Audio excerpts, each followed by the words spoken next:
The morning Rebecca Mitchell heard the emergency broadcast crackling through her radio was the morning everything changed forever in the quiet town of Millbrook, Pennsylvania.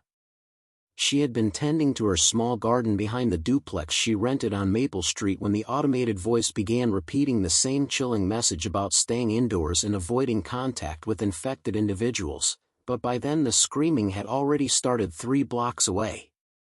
Rebecca, a former Army medic who had served 2 tours overseas before returning home to work at the local veterans clinic, immediately recognized the sound of genuine terror, and her military training kicked in as she grabbed her medical bag and the baseball bat she kept by her back door.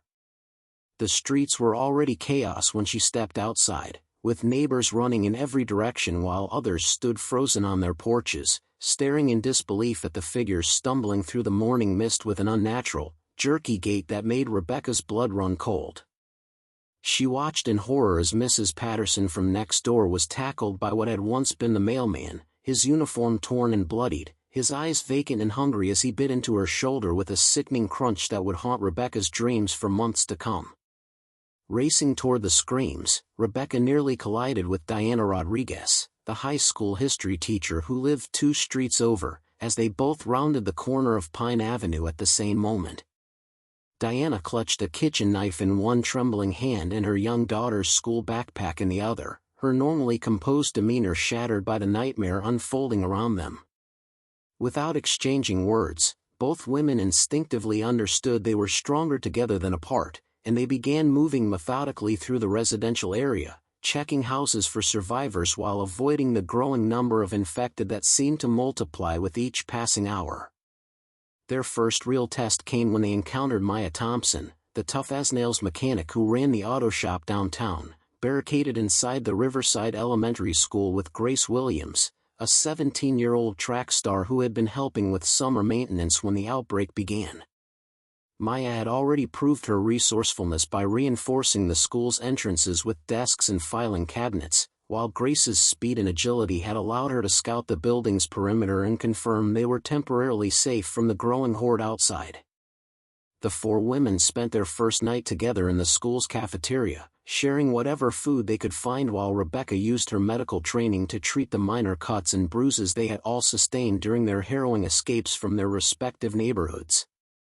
Diana's teaching background made her a natural strategist, and she began sketching maps of the town on a whiteboard, marking safe routes and potential supply locations while Maya assessed their defensive capabilities and Grace kept watch at the windows. When Dr. Patricia Johnson arrived the following morning, having fought her way across town from the medical center with a backpack full of crucial medications and supplies, their group felt complete for the first time since the nightmare began. Pat, as she insisted they call her, brought not only medical expertise that complemented Rebecca's field training but also devastating news about the scope of the outbreak, having witnessed the chaos at the hospital before it was completely overrun by infected patients and panicked families. By their 3rd day together, the women had established a routine that balanced caution with the necessity of securing resources, and they had identified the old fire station on Commerce Street as their ideal long-term shelter due to its brick construction, single entry point, and the fire truck that Maya believed she could get running again. The building also offered sleeping quarters upstairs, a kitchen facility, and most importantly, radio equipment that might help them contact other survivors or emergency services if any still existed.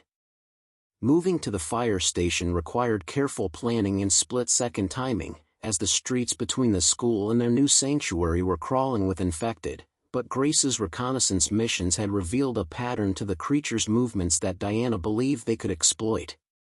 Rebecca found herself naturally assuming leadership of their small group, her military experience invaluable in making the tactical decisions that kept them alive, while each woman contributed her unique skills to their collective survival. As they settled into the fire station that evening, barricading the doors and setting up a watch schedule, none of them could have imagined the trials that awaited them or the strength they would need to find within themselves and each other to survive the battles ahead. The decision to venture to Millbrook General Hospital came on their 5th morning at the fire station, when Dr. Patricia Johnson discovered that their medical supplies were already running dangerously low, particularly the insulin that Grace desperately needed for her type 1 diabetes and the antibiotics that could mean the difference between life and death if any of them suffered serious injuries.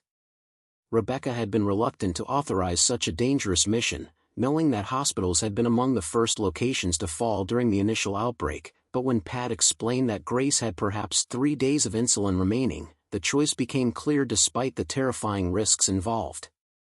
Maya spent the morning working on the fire truck's engine while Diana studied the hospital's layout using emergency response maps they had found in the station's files, plotting multiple escape routes and identifying the pharmacy's location on the second floor of the medical center's east wing. Grace volunteered to serve as their advanced scout, her speed and small frame making her ideal for slipping through areas that might be too dangerous for the others, though Rebecca insisted that no one would be going anywhere alone regardless of the circumstances. They departed the fire station at dawn, moving in formation with Rebecca taking point, Maya and Pat in the middle carrying empty medical bags and makeshift weapons, Diana covering their rear with the hunting rifle they had found in the station's emergency locker, and Grace ranging ahead but never more than 50 yards from the group. The hospital was only 8 blocks away, but those 8 blocks felt like crossing an entire continent as they navigated streets littered with abandoned cars, broken glass, and the occasional infected wanderer that Maya dispatched with brutal efficiency using the crowbar that had become her weapon of choice. The real horror began when they reached the hospital's parking garage, where the echoing moans and shuffling footsteps told them immediately that the building was far from empty, and Rebecca's military training screamed warnings about the tactical nightmare they were about to enter. The elevator shaft had become a vertical tomb filled with the infected who had fallen or been pushed down during the initial chaos, and the stairwells echoed with sounds that made Grace's hands shake as she gripped the baseball bat Rebecca had given her for close-quarters combat. Their plan began falling apart the moment they reached the second floor, when Diana accidentally kicked a metal tray that clattered across the hallway floor with a sound that seemed to reverberate through the entire building like a dinner bell announcing their presence to every infected creature within hearing range. The response was immediate and terrifying, as dozens of infected medical staff, patients still in hospital gowns, and visitors who had been trapped during the outbreak began converging on their location from every direction, their collective moaning creating a sound that would haunt the women's nightmares for weeks to come. Rebecca shouted for them to reach the pharmacy at any cost, knowing that retreat was no longer an option with infected pouring up the stairwells behind them, and Maya began swinging her crowbar with desperate fury as the first wave of creatures reached their position. Pat proved her courage by staying focused on her mission even as chaos erupted around her, systematically grabbing medications from the pharmacy shelves while Grace used her speed to dart between infected, creating distractions that allowed the others to fight more effectively. The battle that followed tested every ounce of strength, courage, and determination the 5 women possessed, as they found themselves back-to-back in the pharmacy, surrounded by infected that pressed against the reinforced glass walls with increasing fury and numbers. Diana's rifle proved invaluable for thinning the horde, while Rebecca's medical training helped her target the creatures most effectively, but it was Maya's suggestion to trigger the fire alarm system that ultimately saved their lives. The deafening sound confused and scattered the infected just long enough for the women to fight their way to the emergency stairwell, where Grace's athletic ability allowed her to clear debris that blocked their escape route while the others held off the pursuing creatures with everything they had. Their desperate flight through the hospital's lower levels became a running battle that pushed them beyond their physical and emotional limits, but Pat's successful retrieval of enough insulin to last Grace several weeks, along with antibiotics, painkillers, and other crucial supplies, made every terrifying moment worthwhile. By the time they reached the relative safety of the fire station that afternoon, all 5 women had been forever changed by their first true battle against the infected horde, understanding now that survival would require not just courage and planning but a willingness to do whatever was necessary to protect each other and their fragile sanctuary. Rebecca found herself studying each of her companions with new respect, recognizing that they had all crossed a line that morning from survivors to fighters, and as they cleaned their weapons and treated their minor wounds, the women began planning their next supply run with the hard-earned knowledge that the world outside their walls was far more dangerous than any of them had initially understood. 2 weeks after their harrowing hospital mission, the reality of long-term survival began weighing heavily on the 5 women as their food supplies dwindled to critically low levels, forcing them to confront the terrifying prospect of venturing into Millbrook's main shopping district, where early reports had described complete chaos during the first days of the outbreak. Rebecca had been postponing this mission, hoping that rescue teams or military forces might eventually reach their area, but the radio had remained ominously silent except for automated emergency broadcasts that repeated the same useless instructions about staying indoors and awaiting further information. Diana's strategic mind had been working overtime, studying commercial maps of the Pine Valley Shopping Center and noting that the large grocery store, sporting goods shop, and hardware store were all located within a 3-block radius that could provide everything they needed if they could survive long enough to gather supplies. Maya had spent days reinforcing their equipment, sharpening makeshift weapons and preparing backpacks with quick-release straps in case they needed to abandon heavy loads during a rapid retreat, while Grace had been conducting increasingly bold reconnaissance missions that revealed the shopping district was crawling with infected but still contained untapped resources. The morning of their supply run dawned gray and drizzly, with low-hanging clouds that would provide excellent cover but also reduced visibility in ways that made Rebecca nervous about potential ambushes or surprise encounters with large groups of infected.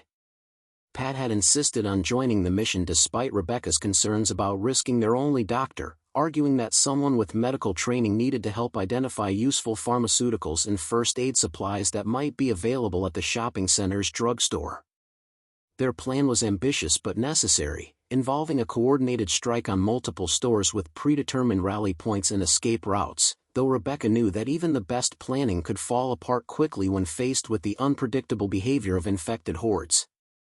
Diana would lead the grocery store team, with Grace providing speed and agility for gathering lightweight, high-nutrition foods, while Rebecca and Maya tackled the sporting goods store for weapons, camping gear, and protective equipment that could improve their long-term survival prospects.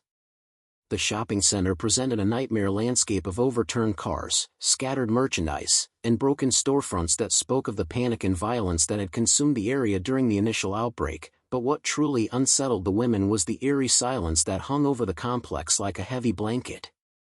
Grace's scouting had revealed that most of the infected in the area were concentrated around the main department store, apparently drawn by the sounds of a car alarm that had been blaring for weeks, which created an opportunity for the women to approach their target stores from the rear service entrances. The grocery store's loading dock provided easy access, and Diana's team moved systematically through the aisles, focusing on canned goods, dried foods, and medical supplies while staying alert for any signs of infected that might have been trapped inside when the store was abandoned. Rebecca and Maya found the sporting goods store's rear entrance secured but not locked, leading them into a treasure trove of camping equipment, hunting knives, baseball bats, and even a small selection of firearms with ammunition that Maya's mechanical expertise helped her evaluate for reliability and effectiveness. Their coordinated operation was proceeding smoothly until Grace discovered that the drugstore's pharmacy had been completely ransacked, forcing Pat's team to search for alternative sources of medical supplies just as a group of infected began emerging from the department store, apparently drawn by some sound or movement that had disturbed their gathering around the car alarm. The situation deteriorated rapidly when Maya accidentally triggered a motion sensor display while carrying an armload of camping gear, creating a cacophony of electronic sounds that seemed to wake every infected creature within a half-mile radius. Rebecca's military training took over as she coordinated their fighting retreat, directing each team to their predetermined rally point behind the shopping center, while Maya and Diana provided covering fire that allowed the heavily loaded supply teams to reach safety. The infected poured out of storefronts and parking structures with terrifying speed, their numbers far exceeding what Grace's reconnaissance had suggested, and the women found themselves fighting a running battle through the service corridors and loading areas that tested their teamwork and individual courage in ways their previous encounters had not prepared them for.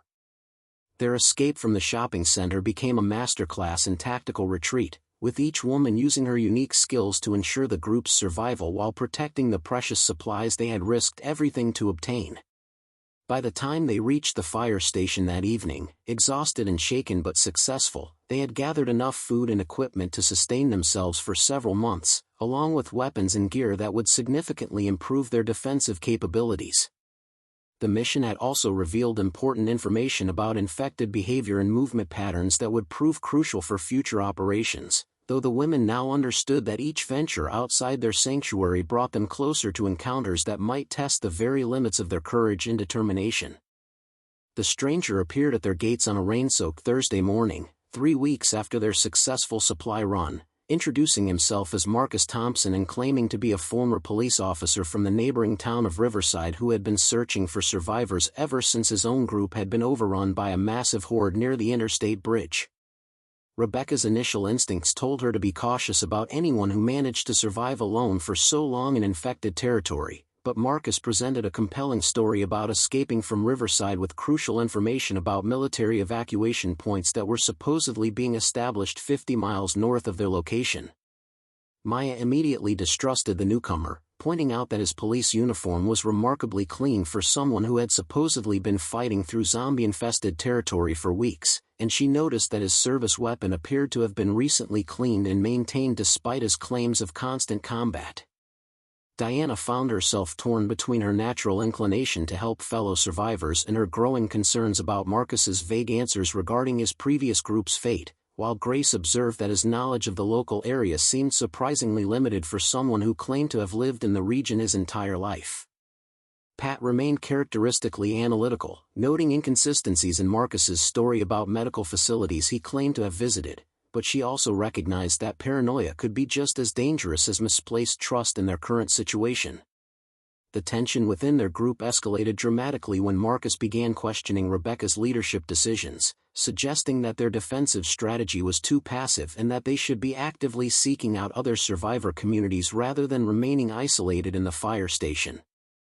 His criticism stung because it touched on doubts that Rebecca had been harboring about her own capabilities, particularly her decision to avoid contact with other potential survivor groups they had occasionally heard on radio transmissions, but Maya's fierce loyalty to Rebecca made her openly hostile toward Marcus's subtle undermining of their established hierarchy. Diana attempted to mediate the growing conflict by organizing group discussions about their long-term survival strategy, but these sessions only highlighted the fundamental disagreements between Marcus's aggressive approach and the cautious methodology that had kept the 5 women alive thus far. Grace found herself caught between her respect for Rebecca's proven leadership and her curiosity about Marcus's claims regarding evacuation sites, while Pat worried that their internal divisions were creating exactly the kind of weakness that could prove fatal if they faced another major crisis. The breaking point came when Marcus offered to lead a reconnaissance mission to verify his claims about the military evacuation points, but insisted that the group needed to send their strongest fighters with him, specifically requesting that Maya and Rebecca accompany him while leaving Diana, Grace, and Pat to defend the fire station. Rebecca's military training immediately recognized this as a potential trap that would separate their group and leave their base vulnerable, but Marcus's accusations that she was too afraid to take decisive action struck at her deepest insecurities about her leadership abilities. Maya's explosive confrontation with Marcus that evening revealed the depth of mistrust that had been building, as she accused him of deliberately trying to divide their group and questioned whether he might actually be working with hostile survivors who wanted to take over their well-defended position. The argument escalated until Diana was forced to physically separate Maya and Marcus, while Grace stood guard to ensure their shouting didn't attract infected to their location, and Pat attempted to restore calm by suggesting they needed time to evaluate all available options before making any major decisions.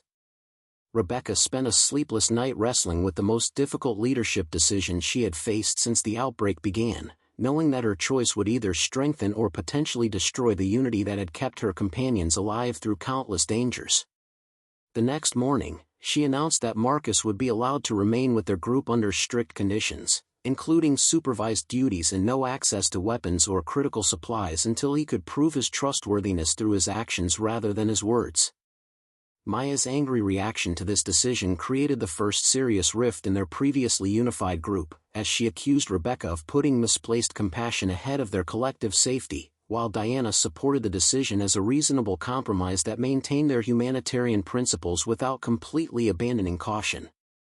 Marcus's seemingly gracious acceptance of these terms did little to ease the tension that now permeated their daily routines, as every interaction with the newcomer became a test of loyalties and judgment that threatened to unravel the bonds of trust and friendship that had sustained them through their darkest moments. The women found themselves constantly evaluating Marcus's behavior for signs of deception or threat, while also questioning their own ability to distinguish between justified paranoia and the kind of suspicion that could destroy their group from within, setting the stage for challenges that would test not only their survival skills but their commitment to each other. The massive horde appeared without warning on their 14th day with Marcus, emerging from the morning fog like a nightmare made manifest as hundreds of infected shuffled down Commerce Street in a writhing mass of decay and hunger that stretched from building to building in an endless procession of death. Grace had been on watch duty when she spotted the first shambling figures rounding the corner near the abandoned gas station, but within minutes the scattered individuals had multiplied into an unstoppable tide that filled the entire street with moaning, reaching arms and vacant eyes that seemed to focus directly on the fire station with terrifying purpose.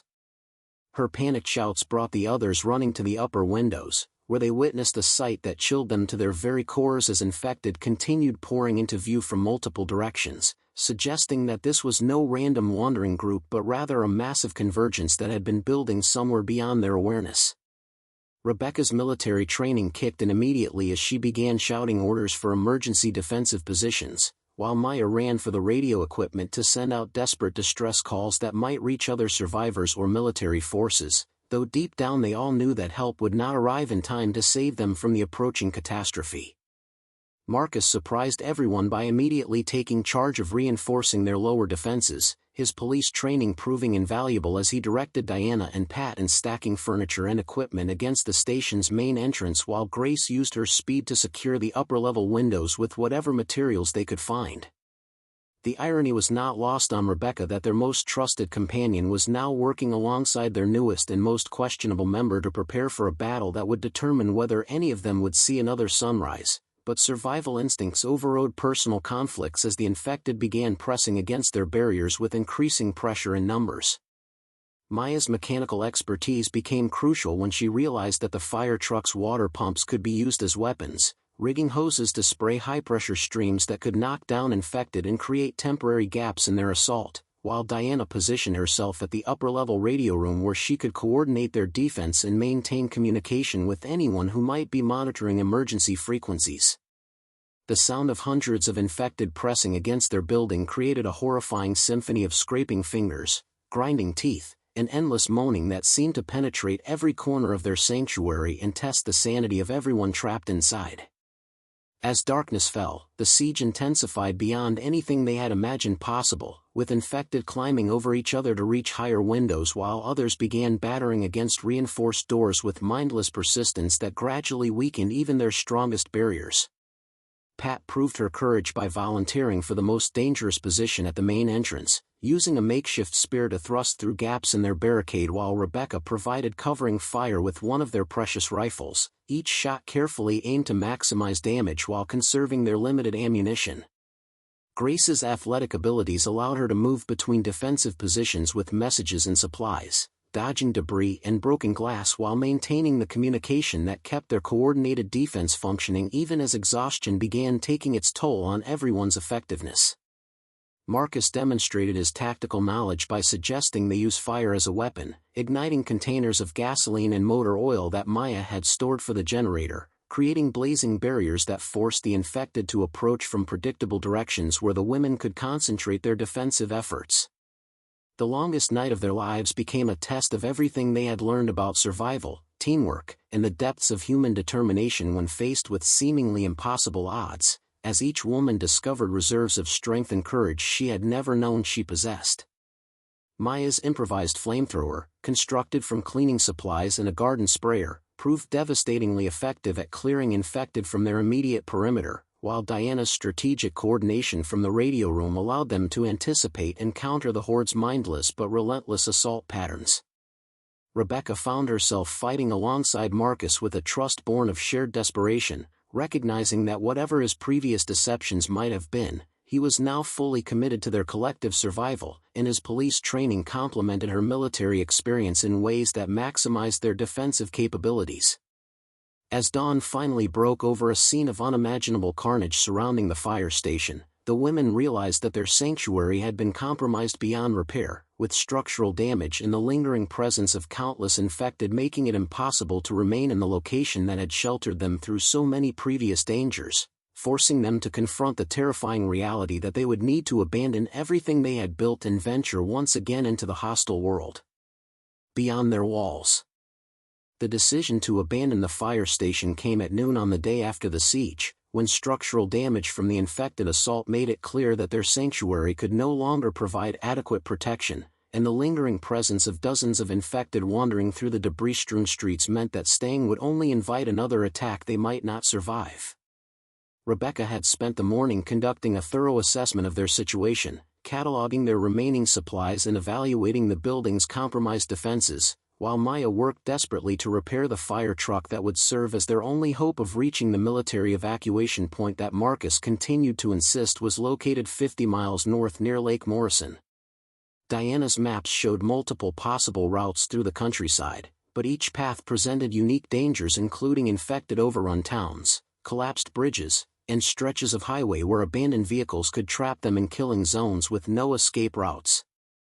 Pat had prepared medical kits for each team member and gathered every medication they could carry, knowing that injuries or illness during their journey could prove fatal without access to proper facilities, while Grace used her reconnaissance skills to identify the safest immediate route out of Millbrook's infected saturated downtown area. Marcus surprised everyone by revealing detailed knowledge of back roads and rural routes that he claimed would allow them to avoid major population centers where infected would be most concentrated, though Maya remained suspicious of his sudden helpfulness and insisted on verifying his directions against Diana's maps before committing to any specific path. Their departure from the fire station felt like leaving behind the last remnant of the world they had known, as each woman gathered her most essential possessions while saying silent goodbyes to the place that had sheltered them through their darkest hours and transformed them from frightened survivors into a cohesive fighting unit. The fire truck's engine coughed to life under Maya's expert maintenance, its red paint now scarred by claw marks and dented by the siege but still capable of carrying them away from the nightmare that Millbrook had become, though Rebecca worried about the vehicle's fuel consumption and their limited supply of gasoline for the journey ahead. Grace volunteered to serve as their advance scout, using the truck's ladder to survey the road ahead while the others remained ready to fight off any infected that might block their escape route, her youthful optimism providing a counterbalance to the grim reality of their situation. The first hours of their journey took them through residential neighborhoods where infected wandered aimlessly among overturned cars and abandoned homes, creating obstacles that required careful navigation but posed manageable threats to their heavily armed and experienced group. As they moved into rural territory, the landscape presented new challenges that tested their adaptability and resourcefulness, with collapsed overpasses forcing lengthy detours and abandoned military checkpoints suggesting that even organized forces had been overwhelmed by the scale of the outbreak. Diana's teaching background proved invaluable as she helped interpret road signs and landmarks that could guide them toward their destination, while Pat's medical training allowed her to treat the motion sickness and anxiety that several team members experienced during their first extended vehicle travel since the outbreak began. Marcus demonstrated surprising mechanical knowledge by helping Maya diagnose and repair a fuel line problem that threatened to strand them in open country where infected could surround their vehicle, though his assistance did little to fully restore the trust that his previous deceptions had damaged within the group. The truck's radio crackled occasionally with distant transmissions that might have been other survivors or military communications, but the signals remained too weak and fragmented to provide useful information about conditions ahead or confirmation that their destination actually existed. Grace's sharp eyes spotted movement in the tree lines that paralleled their route, suggesting that infected were tracking their progress and potentially gathering in numbers that could overwhelm them if they were forced to stop for repairs or fuel, adding urgency to their race against time and circumstance. Their second night on the road was spent in an abandoned farmhouse that provided temporary shelter but also reminded them of how quickly civilization had collapsed, as family photographs and children's toys scattered throughout the building told silent stories of lives interrupted and dreams destroyed by the outbreak. Rebecca organized watch schedules that ensured constant vigilance while allowing everyone to rest, though sleep came fitfully as distant moaning and shuffling sounds indicated that infected were gathering in the surrounding fields, drawn by their scent or the sound of their vehicle. Maya worked through the night to maintain their transportation, checking fluid levels and tire pressure while preparing contingency plans for mechanical failures that could prove catastrophic in hostile territory, her dedication to their survival evident in every careful adjustment and preventive measure she implemented. As dawn broke over rolling hills that stretched endlessly toward their uncertain destination, the 6 survivors prepared to continue their desperate journey into unknown territory where their courage, skills, and unity would face the ultimate test. The abandoned military base at Lake Morrison appeared through the morning mist like a mirage of hope and salvation, its concrete walls and guard towers rising from the landscape exactly as Marcus had described, but Rebecca's trained eye immediately noticed troubling details that suggested the facility had been hastily evacuated rather than converted into the thriving evacuation center they had been promised. The main gates hung open on broken hinges, and no signs of recent military activity were visible anywhere within the compound, while scattered equipment and overturned vehicles in the parking areas told a story of chaos and rapid departure that contradicted Marcus's claims about ongoing rescue operations. Maya's suspicions about their guide crystallized into cold certainty when she spotted fresh tire tracks leading away from the base in patterns that suggested recent civilian vehicles rather than military convoys, and her mechanical expertise allowed her to determine that the tracks were only hours old, meaning someone had been using this location as recently as the previous night. Diana's strategic mind began piecing together the implications of Marcus's deception as they approached the facility's main entrance, realizing that he had been leading them not to safety but to some unknown purpose that might involve other survivors with hostile intentions toward their well-supplied group. Grace's reconnaissance training kicked in as she moved ahead to scout the building interiors, her speed and agility allowing her to confirm that the base was indeed abandoned but had been recently occupied by a group that had left behind evidence of systematic looting in preparation for ambush tactics. The confrontation with Marcus came when Rebecca demanded explanations for the discrepancies between his promises and the reality they faced, and his defensive responses quickly deteriorated into angry admissions that he had been working with a group of raiders who specialized in targeting well-equipped survivor communities like theirs. His confession revealed that the siege at the fire station had been orchestrated using techniques his group had developed to force survivors from their fortified positions, making them vulnerable to capture and exploitation during desperate evacuation attempts, though he claimed to have developed genuine affection for the women that made him regret his role in their manipulation. Maya's fury at this betrayal erupted into physical violence that Diana and Pat struggled to contain, while Grace positioned herself to watch for the approaching raiders that Marcus admitted were probably already en route to complete their planned ambush of the unsuspecting survivors. Rebecca's military training took over as she realized they had walked into a trap that would require all their accumulated skills and experience to escape, but she also recognized that Marcus's apparent change of heart might provide them with crucial intelligence about their enemy's capabilities and tactics. The sound of approaching vehicles echoing across the lake confirmed their worst fears as Marcus's former associates arrived to complete their predatory operation, forcing the women to make split-second decisions about whether to trust their reformed betrayer or face the coming battle without his knowledge of the raiders' strategies and weaknesses. The final battle at Lake Morrison became the ultimate test of everything the 6 survivors had learned about combat, teamwork, and the lengths they would go to protect each other, as they found themselves outnumbered by ruthless enemies who had been using the military base as a staging ground for attacks on other survivor communities. Maya's mechanical expertise proved crucial when she managed to restore power to the base's defensive systems, activating floodlights and alarm systems that confused the attacking raiders while providing tactical advantages for the women's coordinated defense. Diana's strategic thinking allowed her to coordinate their movements through the complex facility, using her knowledge of military layouts to anticipate choke points and defensive positions that maximized their limited numbers against superior enemy forces. Marcus's redemption came when he chose to sacrifice his own safety to provide critical information about the raiders' assault plans, his police training proving invaluable in helping Rebecca organize their defense before he was mortally wounded while protecting Grace from sniper fire. Pat's medical skills kept their team functional throughout the extended battle, treating wounds and maintaining morale even as their situation appeared increasingly desperate, while Grace's speed and courage allowed her to execute flanking maneuvers that disrupted the raiders' coordinated attacks. The tide turned when Rebecca's military experience enabled her to capture and operate the raiders' own weapons against them, transforming their disadvantage into a devastating counterattack that scattered the surviving enemies and secured the base for the women's use. As dawn broke over Lake Morrison, the 5 surviving women stood victorious but forever changed by their ordeal, having proven to themselves and each other that they possessed the strength, courage, and unity necessary to build a new life from the ashes of their destroyed world. The military base provided them with the secure foundation they needed to establish a permanent settlement, and Marcus's final sacrifice had given them detailed intelligence about other survivor communities that they could contact and potentially assist in the ongoing struggle against both infected hordes and human predators.